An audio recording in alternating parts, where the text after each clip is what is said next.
Thank you.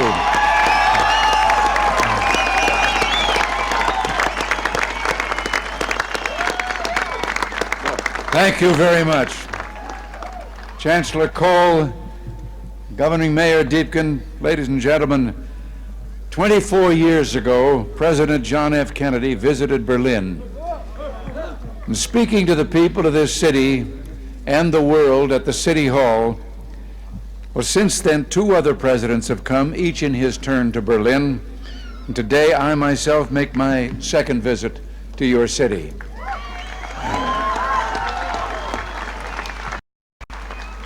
We come to Berlin, we American presidents, because it's our duty to speak in this place of freedom. But I must confess, we're drawn here by other things as well, by the feeling of history in this city, more than 500 years older than our own nation, by the beauty of the Grunwald and the Tiergarten, most of all, by your courage and determination.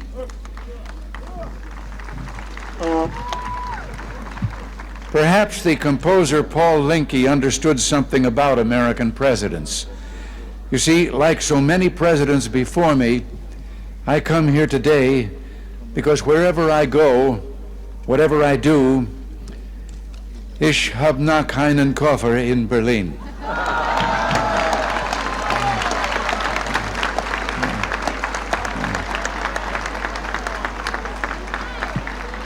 Our gathering today is broadcast throughout Western Europe and North America. I understand that it is being seen and heard as well in the East. To those listening throughout Eastern Europe, I extend my warmest greetings and the goodwill of the American people. To those listening in East Berlin, a special word. Although I cannot be with you, I address my remarks to you just as surely as to those standing here before me. For I join you as I join your fellow countrymen in the West in this firm, this unalterable belief, es gibt nur ein Berlin.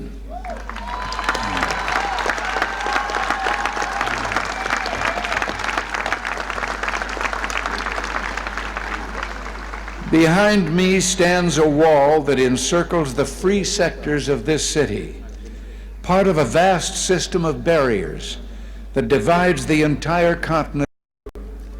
From the Baltic south, those barriers cut across Germany in a gash of barbed wire, concrete, dog runs, and guard towers. Farther south, there may be no visible, no obvious wall, but there remain armed guards and checkpoints all the same. Still a restriction on the right to travel. Still an instrument to impose upon ordinary men and women the will of a totalitarian state. Yet it is here in Berlin where the wall emerges most clearly. Here, cutting across your city, where the news photo and the television screen have imprinted this brutal division of a continent upon the mind of the world. Standing before the Brandenburg Gate, every man is a German, separated from his fellow men.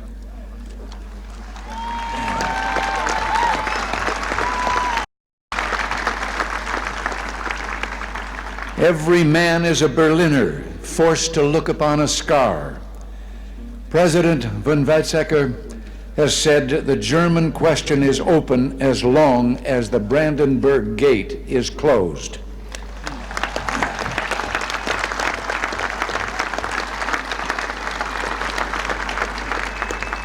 Today I say, as long as this gate is closed, as long as this scar of a wall is permitted to stand, it is not the German question alone that remains open, but the question of freedom for all mankind.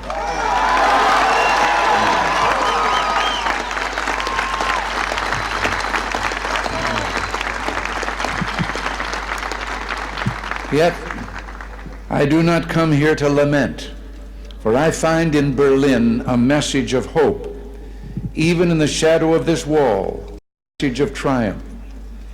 In this season of spring in 1945, the people of Berlin emerged from their air raid shelters to find devastation. Thousands of miles away, the people of the United States reached out to help. And in 1947, Secretary of State, as you've been told, George Marshall, announced the creation of what would become known as the Marshall Plan. Speaking precisely 40 years ago this month, he said, "Our policy is directed not against any country or doctrine, but against hunger, poverty, desperation, and chaos."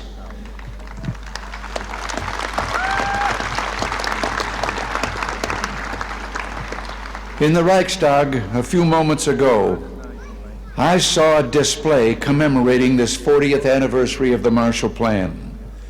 I was struck by the sign on a burnt-out, gutted structure that was being rebuilt. I understand that Berliners of my own generation can remember seeing signs like it dotted throughout the western sectors of the city.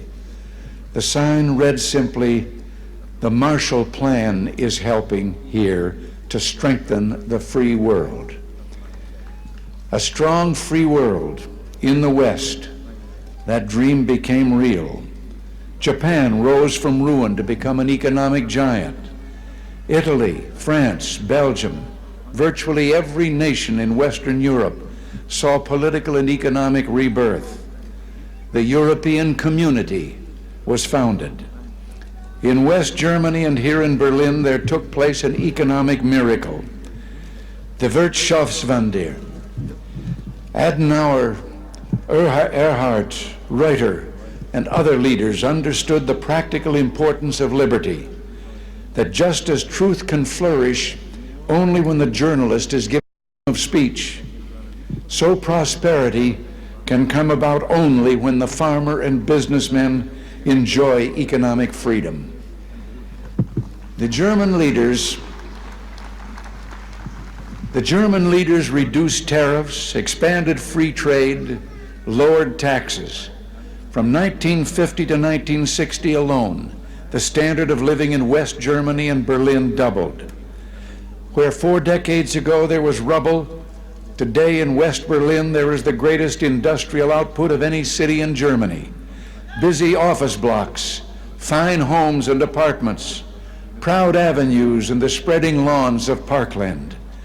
Where a city's culture seemed to have been destroyed, today there are 2 great universities, orchestras and an opera, countless theaters and museums.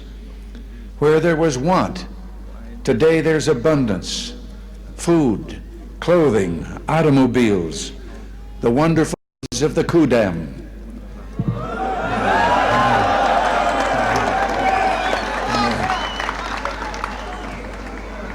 From devastation, from utter ruin, you Berliners have in freedom rebuilt a city that once again ranks as one of the greatest on earth.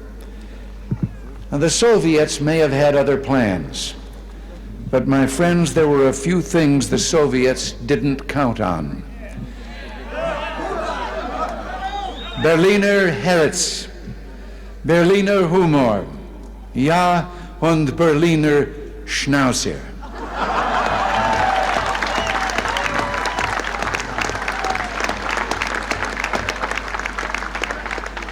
In the 1950s,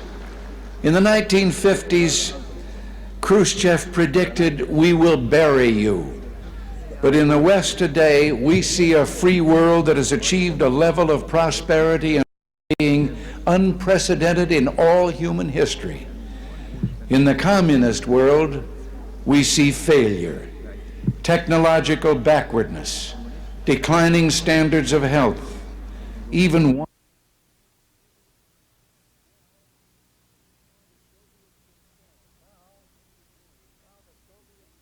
and now the Soviets themselves may, in a limited way, be coming to understand the importance of freedom. We hear much from Moscow about a new policy of reform and openness. Some political prisoners have been released. Certain foreign news broadcasts are no longer being jammed. Some economic enterprises have been permitted to operate with greater freedom from state control. Are these the beginnings of profound changes in the Soviet state, or are they token gestures intended to raise false hopes in the West or to strengthen the Soviet system without it? We welcome change and openness, for we believe that freedom and security go together, that the advance of human liberty can only strengthen the cause of world peace. There is one sign the Soviets can make that would be unmistakable, that would advance dramatically the cause of freedom and peace. General Secretary Gorbachev, if you seek peace, if you seek prosperity for the Soviet Union and Eastern Europe, if you seek liberalization, come here to this gate. Mr. Gorbachev, open this gate.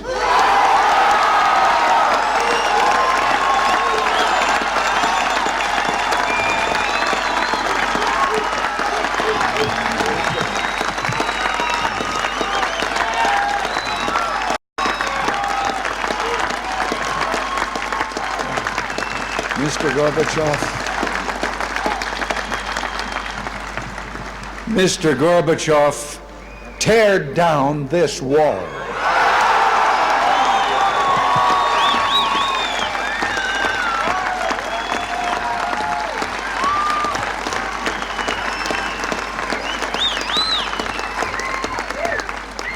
I understand the fear of war and the pain of division that afflict this continent, and I pledge to you my country's efforts to help overcome these burdens.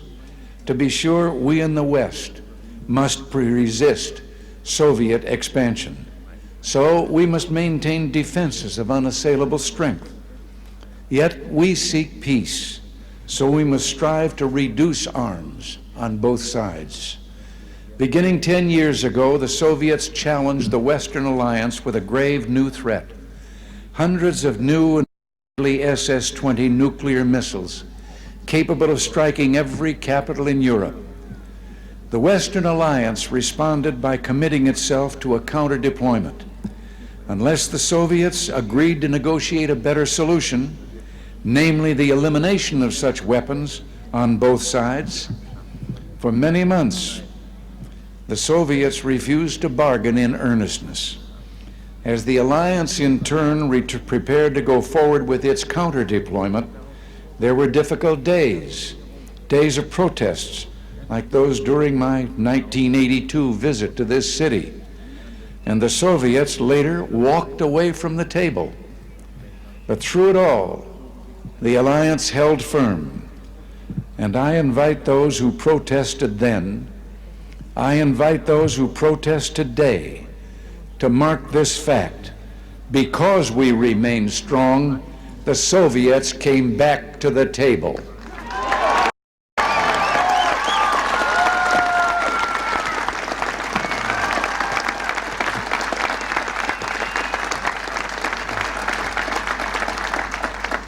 Because we remain strong today, we have within reach the possibility not merely of limiting the growth of arms, but of eliminating for the first time an entire class of nuclear weapons from the face of the earth. As I speak, NATO ministers are meeting in Iceland to review the progress of our proposals for eliminating these weapons.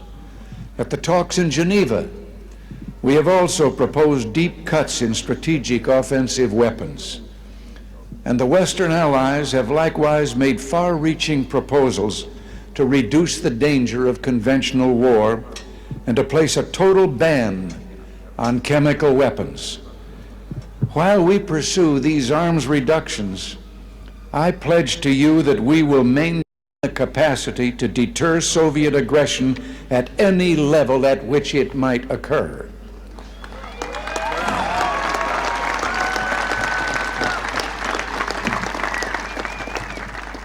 And in cooperation with many of our allies, the United States is pursuing the Strategic Defense Initiative.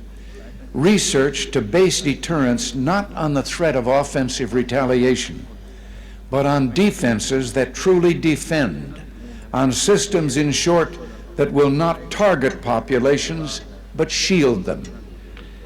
By these means, we seek to increase the safety of Europe and all the world. But we must remember a crucial fact. East and West do not mistrust each other because we're armed. We're armed because we mistrust each other.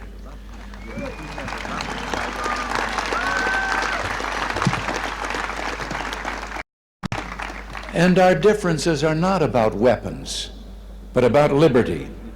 When President Kennedy spoke at the City Hall those 24 years ago, freedom was encircled. Berlin was under siege. And today, despite all the pressures upon this city, Berlin stands secure in its liberty, and freedom itself is transforming the globe. In the Philippines, in South and Central America, democracy has been given a rebirth. Throughout the Pacific, free markets are working miracle after miracle of economic growth. In the industrialized nations, a technological revolution is taking place, a revolution marked by rapid, dramatic advances in computers and telecommunications. In Europe, only one nation, and those it controls, refuse to join the community of freedom. Yet in this age of redoubled economic growth, of information and innovation, the Soviet Union faces a choice. It must make fundamental changes, or it will become obsolete.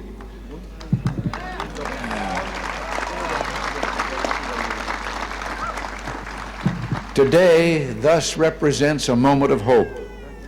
We in the West stand ready to cooperate with the East to promote true openness, to break down barriers that separate people, to create a safer, freer world. And surely there is no better place than Berlin, the meeting place of East and West, to make a start.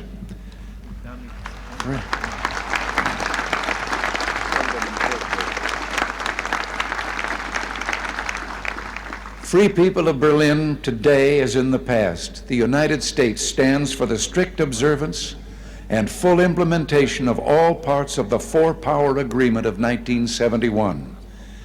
Let us use this occasion, the 750th anniversary of this city, to usher in a new era, to seek a still fuller, richer life for the Berlin of the future. Together, let us maintain and develop the ties between the Federal Republic and the western sectors of Berlin, which is permitted by the 1971 agreement. And I invite Mr. Gorbachev, let us work to bring the eastern and western parts of the city closer together so that all the inhabitants of all Berlin can enjoy the benefits that come with life in one of the great cities of the world.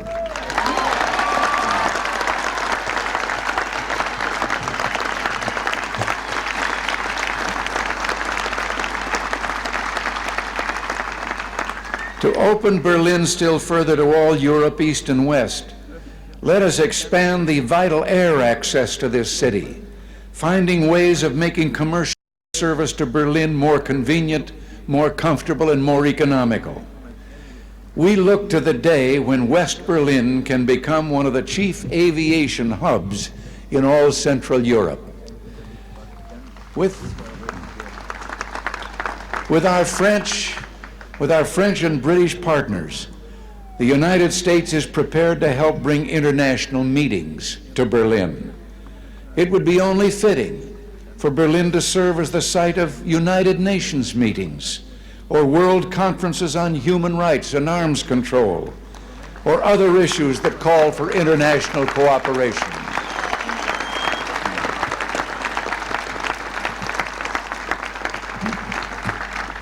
There is no better way to establish hope for the future than to enlighten young minds, and we would be honored to sponsor summer youth exchanges, cultural events, and other programs for young Berliners from the East. Our French and friends, I'm certain, will do the same. And it's my hope that an authority can be found in East Berlin to sponsor visits from young people of the western sectors.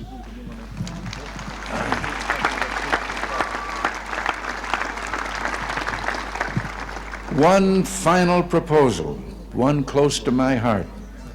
Sport represents a source of enjoyment and ennoblement. And you may have noted that the Republic of Korea, South Korea, has offered to permit certain events of the 1988 Olympics to take place in the North. International sports competitions of all kinds could take place in both parts of this city. And what better way to demonstrate to the world the openness of this city than to offer in some future year to hold the Olympic Games here in Berlin, East and West.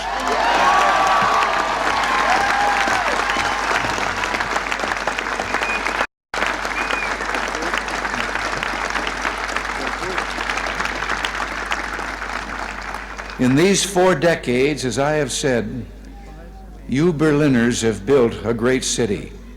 You've done so in spite of threats, the Soviet attempts to impose the Eastmark, the blockade. Today, the city thrives in spite of the challenges implicit in the very presence of this wall. What keeps you here? Certainly, there's a great deal to be said for your fortitude, for your defiant courage, but I believe there's something deeper. Something that involves Berlin's whole look and feel and way of life, not mere sentiment. No one could live long in Berlin without being completely disabused of illusions. Something instead that has seen the difficulties of life in Berlin but chose to accept them, that continues to build this good and proud city in contrast to a surrounding totalitarian presence that refuses to release human energies or aspirations. Something that speaks with a powerful voice of affirmation, that says yes to this city, yes to the future, yes to freedom. In a word, I would submit that what keeps you in Berlin is love.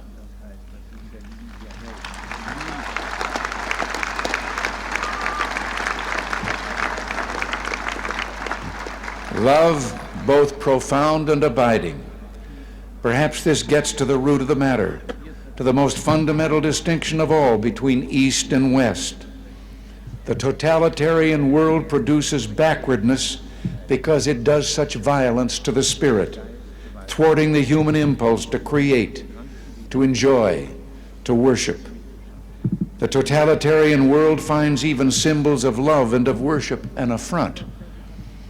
Years ago, before the Germans began rebuilding their churches, they erected a secular structure, the television tower at Alexanderplatz. Virtually ever since, the authorities have been working to correct what they view as the tower's one major flaw, treating the glass sphere at the top with paints and chemicals of every kind. Yet even today, when the sun strikes that sphere that towers over all Berlin, the light makes the sign of the cross.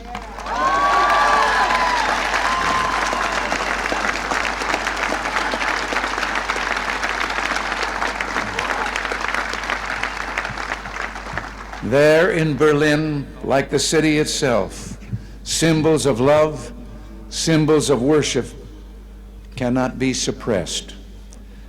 As I looked out a moment ago from the Reichstag, that embodiment of German unity, I know words crudely spray painted upon the wall, perhaps by a young Berliner. Quote, "This wall will fall, beliefs become reality."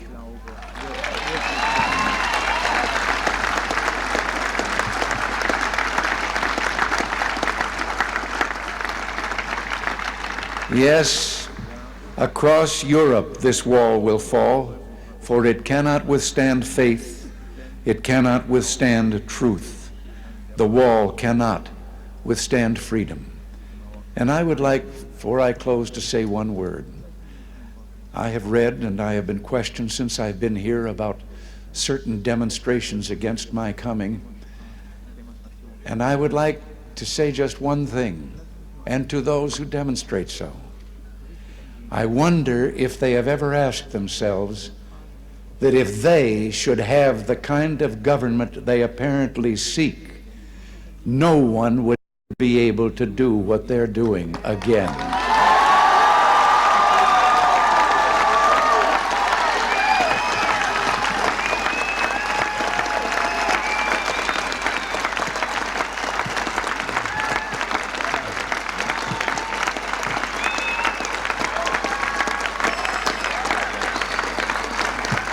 Thank you, and God bless you all. Thank you.